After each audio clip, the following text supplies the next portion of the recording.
Hello everyone, welcome back to my channel. তো আজকে আবার চলে আসলাম দুইটা স্প্লেন্ডার প্লাস বাইক নিয়ে।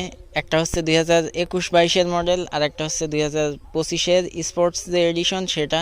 তো দুইটা বাইকই সেম ইঞ্জিনে আসে, কিন্তু তারপরেও এর ভিতরে কিছু আলাদা জিনিস থাকে। যেমন ফার্স্টে যদি দেখা যায় লুক, এটা হচ্ছে স্পোর্ট এডিশন 2025 সালের। এটার কালারও চেঞ্জ, সব কিছুই মানে লুকিংটাই অন্যরকম। ওদিকে আছে, ওটা পরে দেখাচ্ছি। তো এটা নতুন কী কী আছে সেটা আগে দেখাই। এখানে কালারটা দেখতে পাচ্ছেন, সামনে খুব সুন্দর একটা ফিনিশিং দেওয়া, হোয়াইট অ্যান্ড গ্রে কালার মতো আর কি, ম্যাট ফিনিশের। তারপরে ইঞ্জিনে আবার নতুন করে এই যে বাইপাস সিস্টেমটা, এটা মাঝখানে 2017-18 থেকে 2024 সাল পর্যন্ত এটা বাদ দিয়ে দিছিল কোম্পানি। তারপরে আবার নতুন করে এনেছে। ইঞ্জিনের কালারটা চেঞ্জ আছে, সাথে মিটার সেম আছে। আর যে এখানে চার্জিং পয়েন্ট, এটা পেছনের যে মডেলগুলো সেটার মতোই আছে। আর এই পাশে সব থেকে বড় যে চেঞ্জটা হয়েছে সেটা হচ্ছে এটাতে নতুন করে ডিস্ক অ্যাড হয়েছে।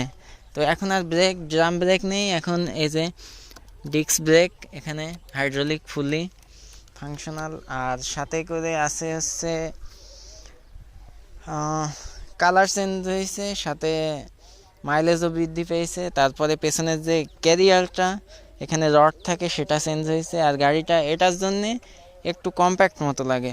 আপনার যদি সাইড বাই সাইড দেখানো হয় তাহলে দেখতে পারবেন যে ওটার থেকে এটা একটু ছোট দেখায় আর হেভি দেখায় কালারটার কারণে। আর এদিকে দেখতে পাচ্ছেন, এটা হচ্ছে 2022-এর স্প্লেন্ডার প্লাস। এখানে সেই আগের ড্রাম ব্রেক, সাথে হচ্ছে পেছনে ক্যারিয়ার আছে। আর এই পাশটাতে যদি দেখেন, ইঞ্জিনের সেই বাইপাস সিস্টেমটা নেই। এটা একটা কমতি। তারপরে কোম্পানি কি ভেবেছে না ভেবেছে, তাদের হয়তো অনেক ভালো ইঞ্জিনিয়ার আছে, তারা ভেবেচিন্তে কিছু একটা করতে চাইছিল, কিন্তু এটা সফল হয়নি।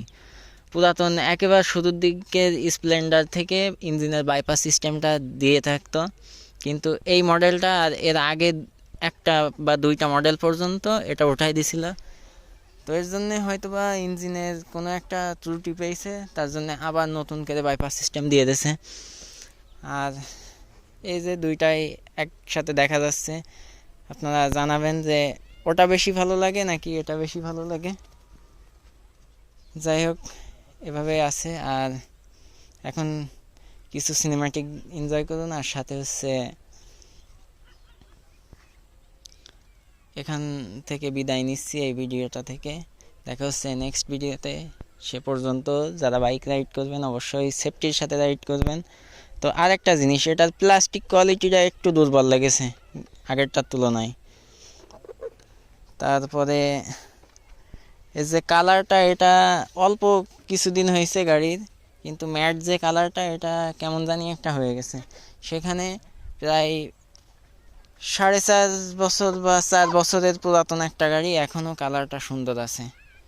কিভাবে এটা তো বলতে পারবো না, কিন্তু আছে। তো এখন এই ভিডিও থেকে বিদায় নিই। Tata, bye bye.